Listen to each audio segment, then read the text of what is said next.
Salut, bienvenue sur ma chaîne Info S6. tey nag dama leen ñëw wane benn site bu ñuy permettre ñu télécharger ay livres gratuits livres yoo xam ne da nga waroon a fay pour télécharger moo xam façon livre bu mu doon informatique infographie photoshop bu mu mën doon rek nga télécharger ko gratuit saa nga nekk foofu di fay léegi boo bëggee xam nag c'est la vidéo bu mu ci tàkk bu fekkee ko bees nga abonné partage gars yi ay dem dañuy dem Google Chrome téléphone yu bëri am na ko amul ngeen dem Play Store téléchargé ko ngeen dem Google Chrome et suñu demee Google Chrome merci léegi bu ñu demee Google Chrome dañuy dem ci barre de recherche ci barre de recherche gis nga ko nii ma cliqué lan lay bind sax may bind PDF drive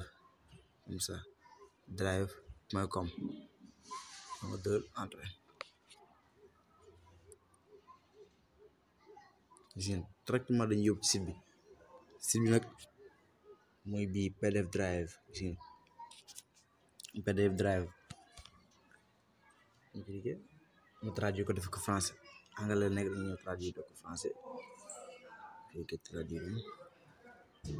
traduire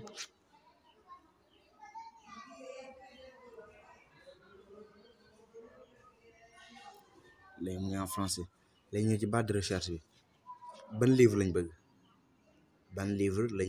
fii la ñëw ci barre de recherche ñu ci barre de recherche ñu tapé informatique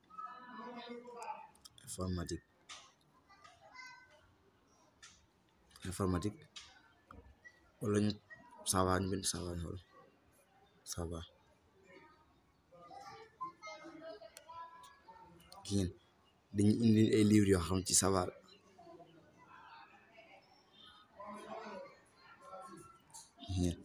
yëpp ay livre ci ça va la ñu dem xoolal beneen livre ban livre Photoshop par exemple dama yor benn logiciel Photoshop moom bëgg xam daal bind Photoshop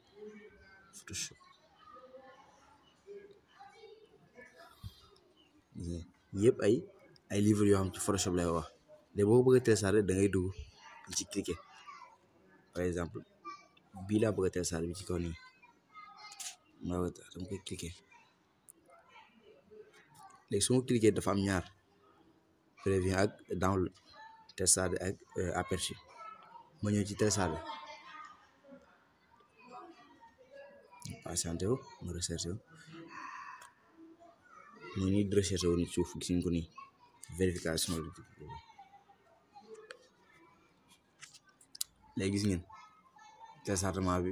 pas téléchargement mais rechargement bi àgg na léegi fii nga ñëw go to PDF du patienté wu ins bi moo koy lancé na ko day ñëw ci 3 points yi xool ba xam ci 3 points yi lay ñëw dañuy cliquer ñu ensuite téléchargement léegi gis ngeen mu ngi koy lancé nii léegi bu ñëwee rek da ngay lancé xool livre bi bu fekkee intéressé na la nga dem télécharger yeneen bu fekkee intéressé wu la nga supprimer ko